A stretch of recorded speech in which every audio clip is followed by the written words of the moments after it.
Alrighty, another Monday in the books, fellas. I took a lot of notes this time, so I'm not just gonna go through word for word and just read it, because that's a little stupid. But I think I do have a pretty good, comprehensive list of whatever the fuck happened tonight, and if I didn't write it down, it's probably not important. Just like No Danhausen, because he has to be on the regular, whatever, I guess. Not very clever. We start out, first of all, the We Want Kyrie crowd completely folded tonight. There was little to no support, and they're trying to make it sound like WWE cut the feed, like cut the audio out. No, they just really weren't chanting much of anything, and they were louder for Roxanne Perez than they were Kyrie Sane. So, sucks to suck, but the dream's over. She's gonna probably, 90 days? Probably go home and relax.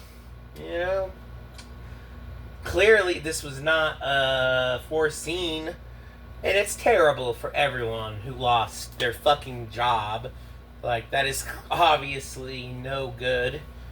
And it seems a little fucked up to be so up in arms over Carrie, but and they were still. That's the fucking thing, man. What were we talking about? This shit takes way too long, and either there's not a payoff or the payoff is shitty. Well, we didn't get a payoff this time. We're gonna have Io Sky fucking and Asuka just run up some bullshit. So that'll be probably one and done. Have fucking Gunter retire Asuka at this point. Fuck it. So, start out with Roman talking with the Usos. Jimmy was pretty good here. Jay, I'm not really feeling what the Usos cooking. Not really being too entertaining. I think the run it back nonsense is kind of played out at this point. It's been a while. And his Kill Tony set did not breed any new confidence in anything in the Jey Uso department. So, no good, unfortunately. The feed looked horrible all night. Even me pulling it up on my phone, it looked terrible. I'm gonna have to assume that's the Netflix plan we have being shitty, but it was just about dog shit the whole fucking show. So we start out with good old Seth freaking Rollins. He's coming out, and I like his new fit a lot better. That shit he's wearing, the black undersuit with the long jacket, that shit just looks clean, man. That should be looking nice. I think we're gonna get a rejuvenation of Seth freaking Rollins, man. He's been doing some good work. Running back the Braun feud at Backlash. It's kind of, I don't know about that. I think Braun definitely needs that rub. So I think he probably does. Well, fucking Triple H can't have a babyface lose clean. So that will never happen. This will probably go on for several more months. Braun could use that rub, but after that, I would say get Seth Rollins out of the Vision Circle, because ever since Raw debuted on Netflix, Seth Rollins, when he wasn't injured, has been a big part of the show, and he has not done very much anything of interest. Like, I can't even remember him winning the Money in the Bank. Like, that doesn't even, I feel like Damian Priest was a better winner. I don't know. And even just, they're going to have to, if they fumble that women's Money in the Bank again next year, we just got to kibosh that shit, because it's just a fucking no-go. Like, I can't even remember who the fuck won. Was it Rhea? Did she have it? Naomi had it. Naomi was good. Yeah, that was alright. I just can't believe, why couldn't you get pregnant in TNA? Like, you get the rub, you're doing all this, Now you're on the big show. You're getting to be there, and you fucking get pregnant. I can't say that. I can't say what I was about to say. That's the worst. And nothing is fun anymore. We got this big ass here in this garage I've never seen before. I mean, I've seen it. I've never even. Is the fucking gas connected to that? Jesus Christ. Terrible. So Braun and Seth is announced for fucking Backlash, which, man, we gotta go back to the 3-hour pay-per-views, but we just can't get that sauce like that anymore. Like, these kids are fighting for TV time, man, and, most of the fucking show is DoorDash commercials. Like, it is some serious shit. Like, later in the show, Roxanne Perez and Raquel Rodriguez come out, and they literally don't have it on TV. One of the only spots of tonight where they made noise was for Roxanne Perez. And you can't even, the fact when you don't put a wrestler's entrance on TV, it really makes them look like shit. And it really fucking, you want to talk about people being buried? That is worse than fucking, because look at Grayson Waller. You didn't see him come out to the ring. As sad as it is, Grayson Waller is a fucking jobber. But you can't, especially in her hometown, especially, they probably can't control the fucking ad breaks. But that just shows how ridiculous this is. And that's all you fucking hear half the time is, yeah, the show's cool. The ads are insane. Fucking... I was following along on a VPN while we watched it here on ESPN Unlimited. I had a VPN going watching it on Netflix in the UK. And every 2 seconds, you're watching a fucking 4-minute clip from the fucking Hulk Hogan documentary. And I had to turn it off because it's like, at this point, I'm going to see half the fucking TV show in the fucking documentary. And it's like, I get that sometimes, you don't have, shit to air every fucking second of the fucking show. So you're gonna need a break at some point, which that isn't, whatever, that's fine. But even back, going to a show pre-Netflix versus after Netflix is fucking wild. Because I can't imagine, it's like every time either the fucking house crowd is getting a fucking 15-minute entrance from both people, or because you have Becky Lynch come out, and right after that, they cut to commercials. So either the lights are off and they're showing commercials, or they just have her theme song playing for 3 minutes plus. Other people can do shit, but it's not going to make sense for Becky Lynch to, break character and sit there talking to people. So it's becoming a fucking waste of time. And it's really making you want to look at, what the fuck am I even watching this for? Because the biggest show of the year is over. All we have is, you can call Survivor Series a member of the Big Four. At this point, it's really the Rumble and WrestleMania are just kind of, the real big shows. And when we get these, when you have Rumble, WrestleMania, and they're talking about adding Money in the Bank, SummerSlam, and Survivor Series, you have 10 dates in a year. You have fucking 5 extra pay-per-views, basically, and still not shit is happening. What the fuck are we doing here? This whole, because there's nothing you can do. You can't have a 4-hour long pay-per-view because people are going to bitch about it. Even if the wrestling was good, they're still going to bitch. But you literally can't, just cut the fucking ad time down because all these deals they fucking have, this shit is set in stone. It's not going to fucking change. And it's at the point where, the crowd needs to literally just be dead silent. And they're not going to do that. You're not going to, by the time, you pay there, especially if you got to fly there, fucking, even, like you're looking forward to it all week, all month probably. Like as soon as you get those tickets, it's like, man, I'm going to a fucking show. And, like when I went to WrestleMania 40, even if the booking was shit, I'm not just going to be like sourpuss about it. Like you can't fucking do that. So it makes sense that, you want to interact with it a little bit, but we shouldn't be giving this company anything. Because the whole, like, look, you go from, first of all, Corey, I'll talk about that later. Let me get to that point later. So, Seth is doing his gig. He invites Braun and Paul Heyman out.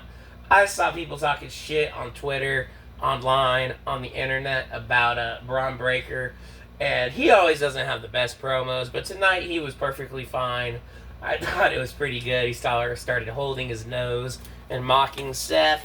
That was pretty funny. That got a good yuck out of me. And, calling him Braun Steiner and all that, which, you can't be... Braun Breaker is not a main event name, but Braun Steiner, you could get somewhere with that. They need to make that change expeditiously. So they set up their match for Backlash. Most likely will be fine, as I said, but we need to. But I don't know what you have Seth do at that point. I think you do. You run back Seth Rollins and fucking Roman Reigns. Because next year, we're either gonna... If they make it to Saudi Arabia, which is a big if, shit can get a lot worse over there. Even Night of Champions, if what the shit they're saying is true, if these VIP tickets are $88, it's like, fuck, man, like, we might have to slide on that. We might have to get that one cooking, brother. I don't even know if I paid for the protection plan on this phone, and I don't even fucking have the receipt, I don't believe. So yeah, that's pretty much it for Seth and Braun. We get a backstage segment where Stephanie Fraudker, she is a fraud. Do not get it twisted. Literally, if she's a fraud. If she did not have her ass cheeks out, she would not be as popular as she is. And that is getting into the same territory with these two next girls, Roxanne Perez and Liv Morgan. You gotta, at a certain fucking point, Jesus Christ, put some fucking clothes on, Jesus. The whole, at WrestleMania, literally an obscene amount of ass cheek on display. I don't know, that's not, I don't think that, and it's a little bit crazy that, all these fucking, you could do photo shoots, whatever, but, I don't understand, if you're having, 15 photo shoots a day, and you get in the ring and you wrestle like shit, it's alright, bro, if you wanna, post goon bait, you can do whatever. I probably sound like a fucking incel, but it's dude, this is your fucking job, learn to wrestle, Carmella was under fucking, and first, okay, let's talk about this, I'm still seeing shit about fucking, Corey Graves leaving his wife and kids for Carmella, but, where the fuck was that, we ain't talking about that for Bray Wyatt, they let that homewrecker walk out on All In, which was fucking weird, dude, that whole, you could pay tribute, but, at a certain point, it is, weird, they weren't, they have nothing to do with you, and, you can say something on commentary, that's fine, but, you don't, the shit they were doing and having an Owen Hart memorial tournament shit, what the fuck ever, dude, I don't know, tangential, whatever. Again, they went crazy for Roxanne Perez. One of the only times this crowd was actually hyped tonight. Finn Balor snuck into the Judgment Day room. I think they genuinely don't have anything for Finn Balor. And but after, they kick Roxanne out, you do Dom and Liv versus Finn and Roxanne. And after that, I just don't fucking know. I don't know what you're going to do with these people. When you have like 5 minutes a fucking week to get yourself over, or half your match isn't even on TV, and you can fucking be in a big time angle and not even, they got 7 minutes between Stephanie and Liv. And that was like a marquee angle on Monday Night Raw. So it's all like, this shit is ridiculous. Like, we went from Raw being 3 hours and WrestleMania 35 being like 5 or 6 hours long to it being pretty much the same time when you factor in night 1 and night 2. You're spending more time if you include the pre-show on both nights, and like, you're probably like, we need to, like, this shit needs to be looked at, because like, I didn't start putting I'm gonna do the ad count next week, but just like every single fucking person, like, Roman Reigns comes out at 10:12, the show ends like 10 minutes after that, and you have to get a fucking commercial break in. So Roman's out there in the ring standing with the music playing, or it just goes dark and they play a fucking, not tribute for the troops, but fucking dumb nonsense. Every fucking entrance has a fucking ad. Like, it is fucking insane. Rusev and Penta have a match. I don't care. Stephanie gets written off TV, I believe. Said she had a 2nd-degree tear in her collarbone or her shoulder. I'm not sure. Hopefully she comes back peachy. I think especially if you cut SmackDown to 3 hours, cut it down from 3 hours. Like, these shows need to be 3 hours. If we're gonna get this rate of ads, like, you need that extra TV time. Even if Raw went off at 11, like, it still wouldn't be fucking anywhere enough time, especially for the people you have. And, like, I've never came across WWE Speed. Like, that's never been, like, promoted. I've never seen it on my personal Twitter. And 90% of that shit is fucking wrestling. So, that's crazy. Like, it's so crazy because, like, this shit is just foul. Like, I don't get it. And then Rusev and fucking Penta, I don't care. Penta with the roll up and he gets hit, and I don't remember what fucking happens after that. We get Becky Lynch and Io Sky starting a program. Becky just got a regular ass promo. Io runs out. I am fucking sick of Io Sky. I think her and Rhea are getting to be to where it's like, look, man, like, we gotta do something. Like, Bianca Belair, since her fucking WrestleMania 37 main event, has been the fucking same. Like, and I mean, like, the fucking same. Like, all, like, this bitch is getting a free ride, basically. And with zero, like, you don't have to be Bray Wyatt putting dumb shit out into the universe half the time. Like, people were calling it disrespectful that they fucking continue to do the Wyatt stick shit without Bray. And it's like, dude, like, the shit Bray was doing near the end was fucking worse than whatever they were fucking doing. That Randy Orton match at 37 was terrible. That was the worst, probably the worst thing of that year, honestly. Most of today's show is better than that angle between The Fiend and Randy Orton. Like, it is insane. Like Randy Orton had a rough 2020 and 2021, because holy fuck, like, a lot of duds, man. A lot of duds. And then 2022, he fucking gets injured and he's out for like 18 fucking months or something. But, so Asuka, which Carrie or Io takes off her left boot, and then Asuka immediately runs out and grabs it. So I don't know if that was like foot trouble or that was a cue.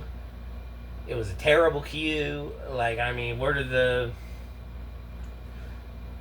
It's very strange, yeah. I don't know. That's like in fucking AEW. I can't remember who it was, but they turned the corner and they're gonna get something from the timekeeper's area and like reveal it. And as they turn the corner, the dude at the counter is just fucking pointing aggressively at the object that they need to grab. Very, very silly. Asuka and Io Sky is like whatever. Like, especially with Kairi Sane being gone, it's like, all right, dude. Like, you clearly don't give a fuck about this tag division. You don't give a fuck about this women's division. And I mean, Rhea and Liv are probably gonna have these belts until Night of Champion at the least, because that would be a decent place to kind of have them go at it and have a fucking match. Because I like this can't like go to WrestleMania. Like, they have to get some sort of motion going in this women's division. And the tag team situation, fucking diabolical. A team that was featured on WrestleMania goes on to lose to a team that didn't even make the cut, that were in a fucking run-in spot on the show. It's complete silliness. So that is what that is. Joe Henry has a concert. We get him dissing Logan Paul. I think it's cool that he's going to be on Raw. We can't really, be having these fucking concerts like every fucking night. Like, that's not going to work. Like, and there's not, I don't feel like there's a place for Joe Henry to be an actual wrestler. Like, I don't see him in any title picture. I really don't see a place for him at all. Especially, the world championship. No, like, he would have been better off in NXT. Still, I feel like I like the guy. I think Danhausen has more of a chance of, and Danhausen's moving money. He's got merchandise flowing out the door. Great for engagement. He's very nice. He's very evil. So, you can't really have two goofy motherfuckers running around. And, it would be different if, it was a better creative team pretty much. But, like, you can't, like, anything that they can do with Joe Henry has probably been done. And no one in that writing room is creative enough to even fucking do it. To do anything interesting with them. So it's kind of, like, this is just a time bomb. We're either not going to see this motherfucker, or, is he going to be fucking fighting Sami Zayn here in a couple fucking months? Like, who fucking knows? Like, Joe Henry, yeah. I will say, I do fuck with Austin Theory. That's why when I saw A-Town Down Under win those World Tag Titles, I was excited. I was like, hell yeah, like, this ain't shabby. Like, this is cool. And now, I'm pretty sure those same tag titles are being held by Damian Priest and R-Truth. Which, wow, man. Like, I'm sure Damian Priest thinks it's an honor to be tag champs with fucking R-Truth. It's not. It's pretty fucking sad. And the fact that they begged and pleaded for this fucking 50-year-old washed up fucking goofball who's been there since like 1990 fucking 8 Like, I think he left for like a few years, but ever since 2009, R-Truth has been a fucking main, part of the fucking show. And they tried to make him a top heel in 2010, 2011, and it was fucking ridiculous. Like, no one fucking bought it. And now that he's fucking old, and you can have him do fucking Wingstop and ESPN ads. Like, no, like when Danhausen comes out and he was like, at first he was like, it's the most machine WWE superstar in the world, The Miz. Like, that was funny because of the ludicrousness of it. But like, what the fuck? Like, this zany goofball is fucking not needed in the show. Especially, like, you fucking can't, like, I don't understand how Triple H comes from the DX and, all this, evolution, all this fucking tag team wrestling. My whole fucking life, I was led to believe that this motherfucker loved tag team wrestling. And what, maybe you can say the Vision is a success. A heel tag team as tag team champions isn't really that kosher. So, you could get a maybe with the Vision, but every other tag team champion in the company is a fucking flop. Like, Paige and Brie Bella having those tag titles over Bayley and Lyra. Fucking, and besides the Irresistible Forces and fucking, Charlotte and Alexa, like, that whole, like, the division's fucked. And Kaden Carter and Katana Chance should have been in there. Do they fucking... You can bitch it till the day's long. It won't change anything, so it is what it is. Even the Kabuki Warriors, like...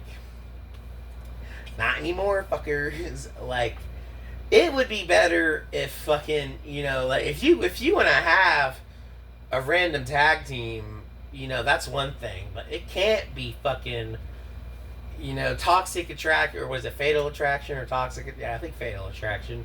Like, they can spice up SmackDown definitely, but who the fuck are they going to work with? They're going to go from working with fucking Charlotte and Alexa every night, have one-on-one matches every other week with each tag member, and then maybe blow it off at a pay-per-view in a couple months. Hell yeah. So that's the Vision and Street Profits. I think maybe a fucking, Street Profits getting the tag titles wouldn't be bad. That could rejuvenate the tag division. That could have saved you right there. And then the Usos didn't even have those fucking belts on for most of the time they fucking had them. Like, you only saw them wear them actually like once or fucking twice. So, Grayson Waller's bitching backstage. He gets a fight with Oba. Oba squashes him, and then Oba Femi announces a open challenge. This will actually be alright, I think. It'll definitely build some interest to get some matches, but we need to have some good matches, because if you're gonna just have, Matt Cardona and fucking, a bunch of fucking jobbers pull up, like, that's what you're gonna do anyway, so this isn't that special. But I think it could be interesting. Ray and El Grande Americano have a generic match. Ray was looking very spry. He's getting that old wrestler walk, but I love Ray. They were working pretty well. I just didn't fucking care. Like, honestly, like, it's like, I can't. There are too many dudes. There's too many Samoans. There's too many fucking luchadors. It's just fucking weird. Like, a couple weeks ago, like, every fucking match on Raw had a fucking luchador aspect to it. Unless, like, fucking the Judgment Day fought. like, unless the fucking women fought somebody, but, like, shit, man, like, find a fucking... Well, you could have had Zelina Vega team up with somebody, but she's fucking gone, so that's cool. Yeah, man, like, Zoe Stark being released too. It's like, alright, fuck this division. Like, it is what it is. Like, it's fine. I'm not gonna sit here and wish for it. We get Braun and Seth announced for Backlash. Io, Sky, and Asuka announced for Backlash. Oba kills Grayson Waller. So, I talked about some of this.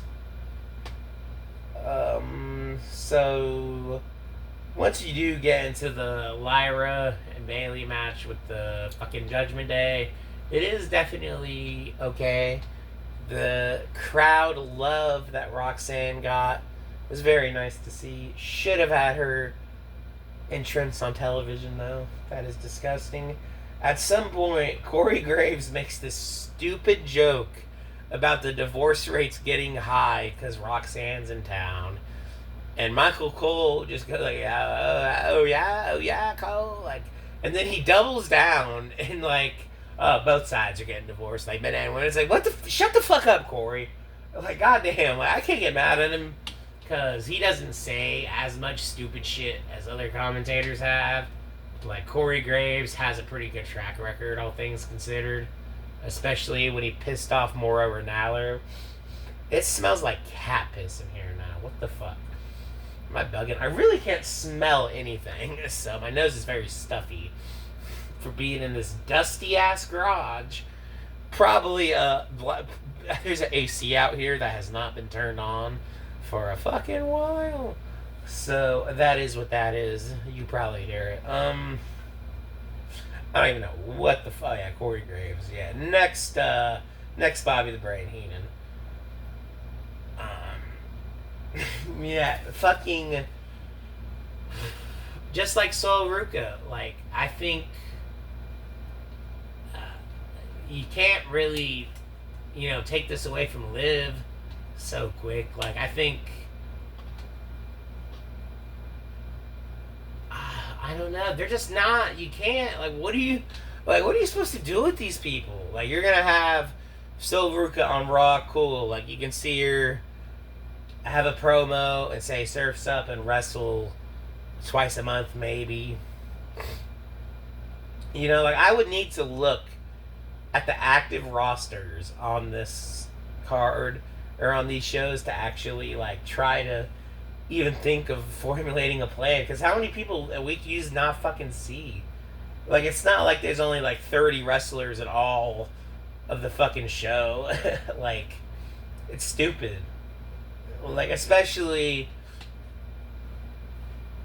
like, at this point, like, you're gonna have to have, like, a TLC with fucking the New Day, Street Profits, Grayson, and fucking, or not Grayson, the Vision, because, like, I just don't see a way out of this bullshit. It's not looking too good. Again, Roman's entrance begins at 10:12. We get an ad, and then Jacob Fatu actually does go pretty good in this promo. I wasn't big up on Jacob Fatu, but seeing him cut that promo, he looked and sounded great, especially when he fucking just chokes out Roman at the end. He's up on the fucking ramp talking shit, and you can hear him perfectly. Like, it sounded weird because of how fucking quiet they were. Like, and I'm not saying, like, you gotta give a what chant, but there was probably, like, what, like, maybe 15 people chanting what? Like, every single chant. Besides, like, Seth's song at the beginning, that sounded okay, but everything else, it had no power behind it. There was no energy in that fucking room, bro. Like, it's just ridiculous. And that's an issue with the tickets being high, too. Like, you're just trying to get as much from it as you can, and you don't want to fucking sit there and scream, I guess. I don't know why. But, like, even, even setting like a good ways back, like those tickets aren't fucking cheap. Like I don't know. Roman and Jacob Fatu is announced. I think it's definitely a choice to make. I don't know if his first program out the gate after winning, calling back to the bloodline, doing all this shit again. I don't know if that is really what's best for business, but that's okay. That's why I'm not fucking getting paid to do it, so can't be too mad about it. Yeah, and it's just I would really like Lyra and Bailey to just get the fuck out of there and just actually try to go do something. Cause like what, like fucking Tekla has been better than fucking Jade Cargill was, and I'd argue Tekla's better than Rhea Ripley. So like, unless like you really just are gooning into these fucking women. I've been out here a while. That beer's fucking warm. It doesn't like I'm a fan of the fucking show, and I watch the fucking show, and it's just kind of just diminishing to a certain point. Very strange indeed. So, try to watch SmackDown this week. I am off tomorrow. I could watch NXT. I fucking theoretically could. Nothing would be stopping me. But I don't know. That's Monday Night Raw for Monday, April 27th, fuckers. It is Violent J's birthday today. So, future WWE Hall of Famer Violent J and Shaggy 2 Dope. If Sting can be in the WWE Hall of Fame, the two of the most important pillars of the Attitude Era can as well. Have they put anyone besides... Is Tommy Dreamer even in the WWE Hall of Fame? There's no fucking... Is he? Let me see. Because he shouldn't be. But, he probably should. I don't know. Tommy Dreamer, WWE Hall of Fame.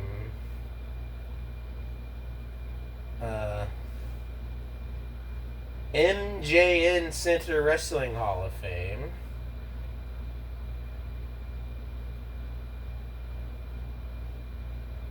Yeah, he could have went in 2024. I think that when you willingly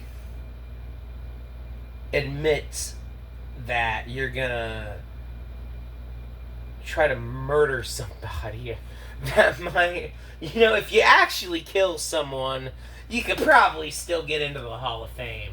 But if you speculate on it, that might have ruined his chances. You never fucking know. I think God, wrestling might have been better if Tommy Dreamer did shoot Paul Heyman that day.